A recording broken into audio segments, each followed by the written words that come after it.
the silent hunters, the garden world falls silent commander, Vexter, floated gracefully through the crystal corridors of the orbital station Harmony's Light, his translucent blue skin shimmering with bioluminescent patterns that reflected his calm mood. The Zilani had built their civilization around perfect balance with nature. Even their space stations grew like living coral reefs, breathing and pulsing with organic rhythms.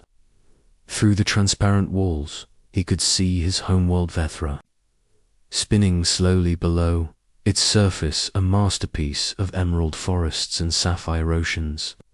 No scars of industry or war marked its beauty. The Zilani had never needed such things.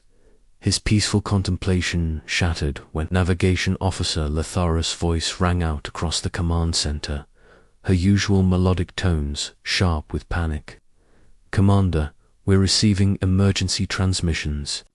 From the outer colonies, something is wrong, terribly wrong." Vextar glided to her station, his elongated limbs moving with fluid grace. The Zilani had evolved on a low-gravity world where everything moved like an underwater dance. War had never touched them because they had never encountered anything worth fighting about. The transmission from Colony, World Tethmos, came through, broken and static-filled. The Colony Administrator's face appeared on screen, his bioluminescent patches flashing in distress patterns. Unknown vessels approaching our system. They're massive, darker than space itself. We can barely detect them except when they block out stars. They're not responding to any communication attempts. By the sacred grove, what are they? The Shadow Fleet emerges the transmission, cut to static, then nothing. Vextar felt a chill run through his body, something his peaceful species rarely experienced.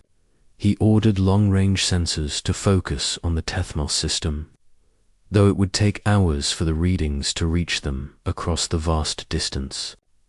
When the data finally arrived, what they saw defied explanation. Where Tethmos had once been a thriving world of 12 million Zilani, only barren rock remained. The oceans were gone, the atmosphere stripped away, the forests that had taken millennia to grow reduced to sterile dust. But most disturbing of all were the ships responsible. The Shadow Fleet, as the Zilani would come to call them, consisted of vessels that seemed to absorb light itself. They were geometric nightmares, all sharp angles and flowing curves that hurt to look at directly. Science Officer Quillam worked frantically at her bioorganic computers, trying to understand what they were seeing. The ships appear to be constructed from some kind of dark matter composite. They're harvesting everything, Commander. Every organic molecule, every trace of biological material. They're leaving behind worlds that are completely sterile. More colonies went silent over the following days. Nethphos, with its floating cloud cities.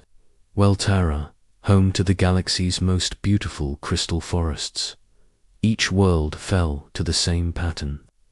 The Shadow Fleet would arrive without warning, surround the planet, and systematically strip away all life. They moved with mechanical precision, showing no interest in communication or negotiation. The desperate search for allies as the Shadow Fleet advanced toward more populated systems. Vextar found himself facing an impossible situation.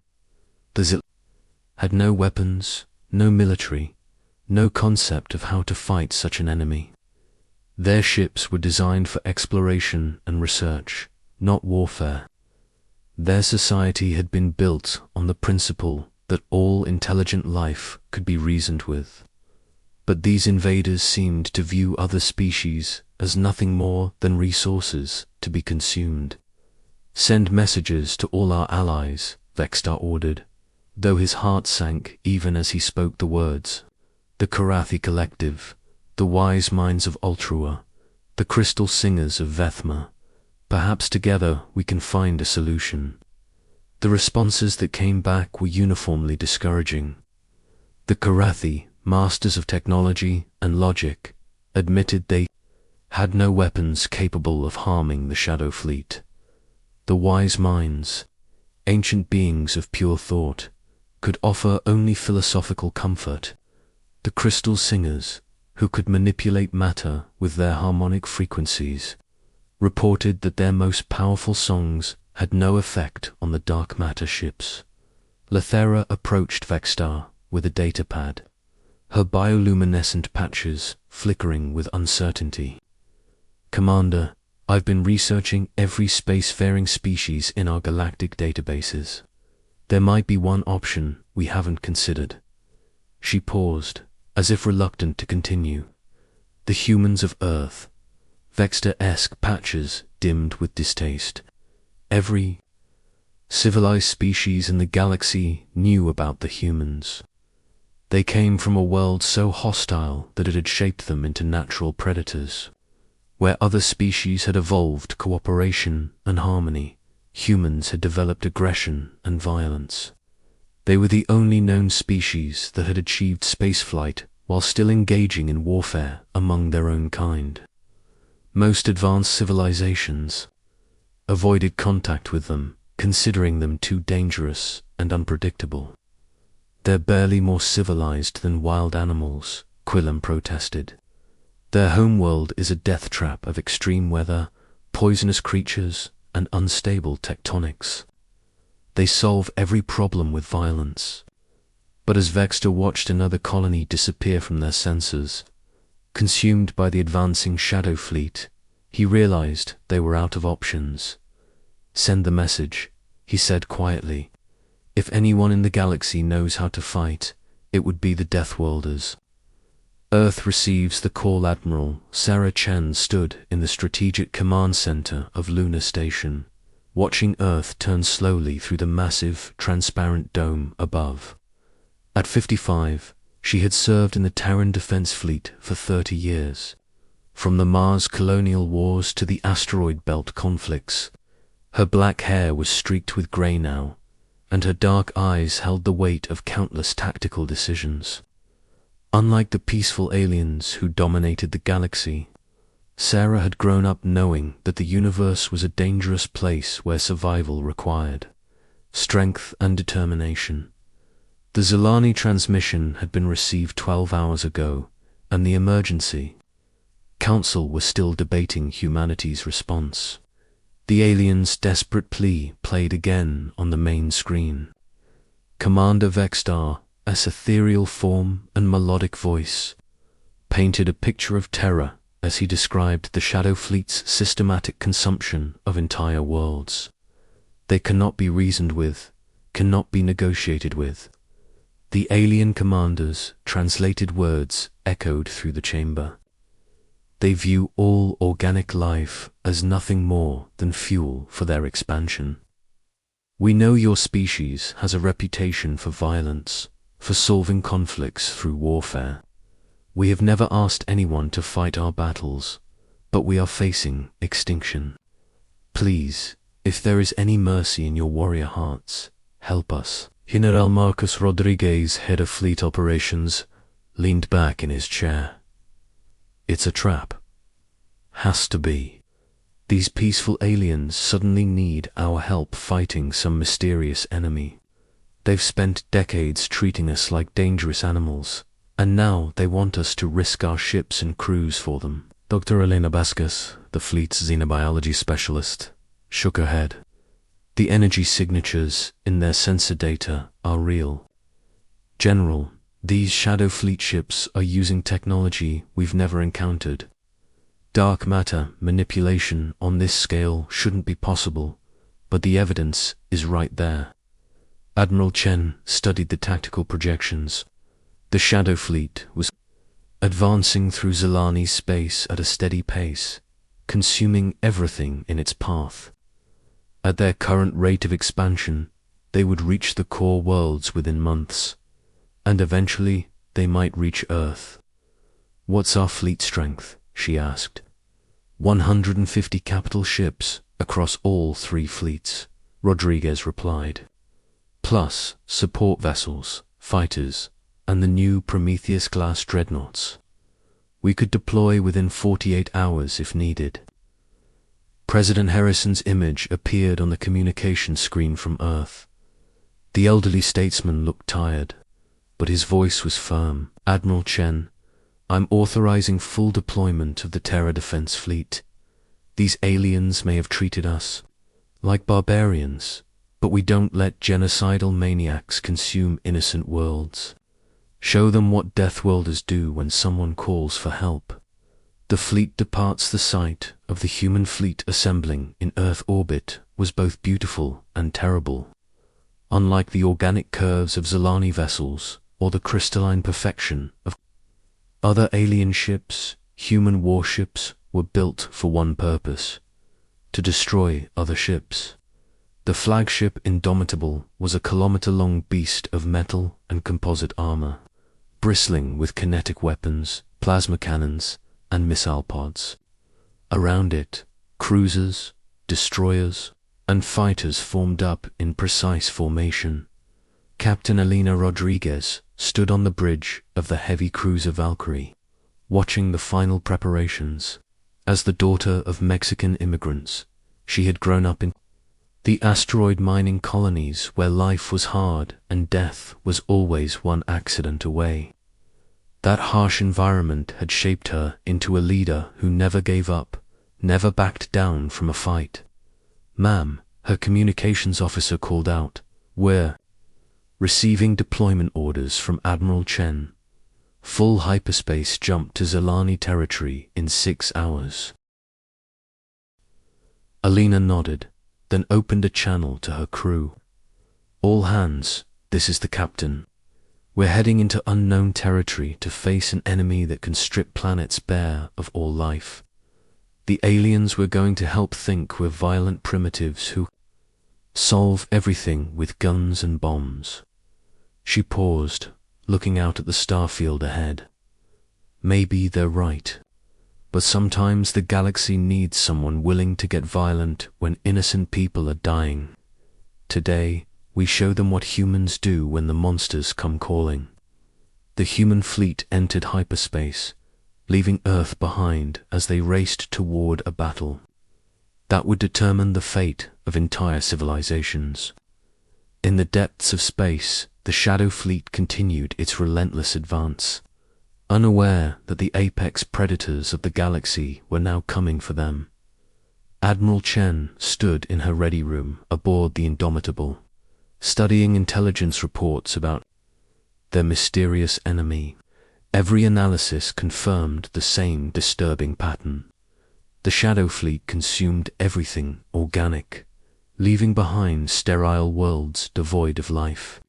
Their ships seemed to operate outside normal physics, manipulating dark matter in ways that shouldn't be possible. But Sarah had learned one crucial lesson during her decades of service. Every enemy had weaknesses, no matter how powerful they seemed. The Shadow Fleet was about to learn why the rest of the galaxy feared the products of a world that tried to kill its children every single day. Asterisk. The Death World responds first contact with allies. The human fleet dropped out of hyperspace at the edge of Zilani space, and what they found was both beautiful and heartbreaking. The Zilani had gathered every ship they possessed into a massive defensive formation around their homeworld Vethra. Hundreds of vessels that looked like living organisms floated in perfect harmony, their bioluminescent hulls pulsing with soft light. But Admiral Chen could see the fear in their formation. These were explorers and scientists, not warriors. They had no idea how to fight a war. Commander Vextar's flagship approached the Indomitable, dwarfed by the human dreadnought's massive bulk. When the Zilani commander materialized on the bridge via holographic projection, the cultural differences were immediately apparent. Where Vextar moved with fluid grace and spoke in musical tones, Admiral Chen stood rigid and spoke in clipped, efficient sentences. "Commander Vextar, I'm Admiral Sarah Chen of the Terran Defense Fleet. We received your distress call and we're here to help. The alien commander's bioluminescent patches flashed in what Chen's translator identified as gratitude, mixed with uncertainty. Admiral Chen, your reputation precedes you. We have heard stories of human military capabilities, though we never imagined we would need such assistance. He paused, studying the humans on the bridge. Your species is so different from ours. Where we seek harmony, you prepare for conflict. Captain Alina Rodriguez stepped forward from her position at the tactical station. With respect, Commander, sometimes conflict is necessary to protect harmony. We've reviewed your sensor data on this shadow fleet. They're not going to stop consuming worlds just because you ask them nicely. Dr. Alina Vasquez joined the conversation, her scientific background helping bridge the gap between species. Commander, we need to understand everything you know about these entities. How they move, how they attack, any weaknesses you might have observed. Vexstar shared the Zilani's findings, and what the humans learned was disturbing. The Shadow Fleet ships seemed to exist partially outside normal space-time, making them nearly impossible to target with conventional weapons. They absorbed energy attacks and converted matter directly into fuel for their systems. Most troubling of all, they showed signs of collective intelligence, coordinating their attacks with mechanical precision. No wonder the other civilized species can't fight them, General Rodriguez muttered as he studied the tactical data. These things are designed to counter everything a peaceful society might throw at them. Admiral Chen smiled grimly. Good thing we're not a peaceful society. Studying the enemy, the Shadow Fleet was still 3 systems away, methodically consuming the colony world of Reth. Long-range sensors showed the horrifying process in real time. The dark matter ships surrounded the planet and began stripping away its atmosphere and biosphere layer by layer. What had once been a world of floating cities and aerial gardens was being reduced to a barren rock. Chief Science Officer Dr. James Park worked frantically with his team and their Zilani counterparts to analyze the enemy's technology. The Korean-American physicist had spent his career studying impossible problems, but this was unlike anything he had encountered. The ships are using controlled singularities to manipulate dark matter, he reported to Admiral Chen. They're essentially weaponizing black holes, using them to tear apart molecular bonds and harvest the released energy. It's brilliant and terrifying. Commander Vexter floated nearby, his patches dim with grief as he watched another world die. Is there any way to stop them? Some weakness in their technology? Dr. Park nodded slowly. Actually, yes, they're dark. Matter manipulation requires incredible precision. If we could disrupt their gravitational fields at exactly the right moment, it might cause a cascade failure in their systems. How do we disrupt a controlled black hole? Alina Rodriguez asked. With a bigger black hole, Park replied with a grin that worried everyone present. The new Prometheus-class ships carry experimental gravity weapons. We've never tested them in combat, but theoretical models suggest they could work. Admiral Chen studied the tactical display. The human fleet was outnumbered 3-1, facing an enemy with superior technology and the element of surprise. By every conventional military analysis, they should retreat and try to evacuate as many civilians as possible. Instead, she smiled. General Rodriguez, prepare the fleet for combat. All ships, full battle stations. The battle begins. The Shadow Fleet completed their consumption of Rethma and began moving toward the next system. That's when they encountered something they had never faced before, an enemy that actually wanted to fight them. The human fleet deployed in a formation that would have seemed insane to any civilized species. Instead of maintaining safe distances and using long-range weapons, the humans charged directly at the Shadow Fleet, their ships scattered in what looked like random chaos, but was actually a carefully planned tactical pattern. Captain Elena Rodriguez stood on the bridge of the Valkyrie as her ship raced toward the enemy at maximum velocity. "All hands, this is the captain. We're about to engage an enemy that has consumed dozens of worlds. They think organic life is just fuel to be harvested. They're about to learn that some organic life fights back." The first exchange of fire lit up the darkness between stars. The Shadow Fleet's dark energy beams lanced out toward the human ships, the same weapons that had erased entire space stations.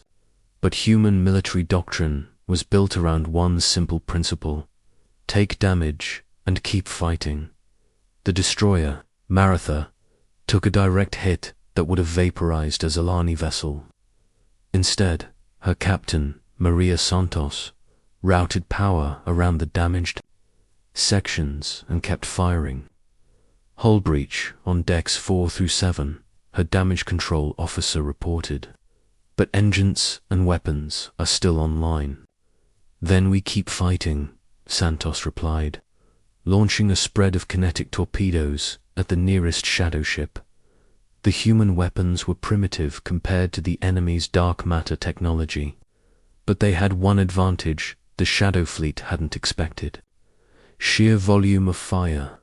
Where one kinetic round might be absorbed harmlessly, 1,000 rounds fired simultaneously could overwhelm the enemy's defenses.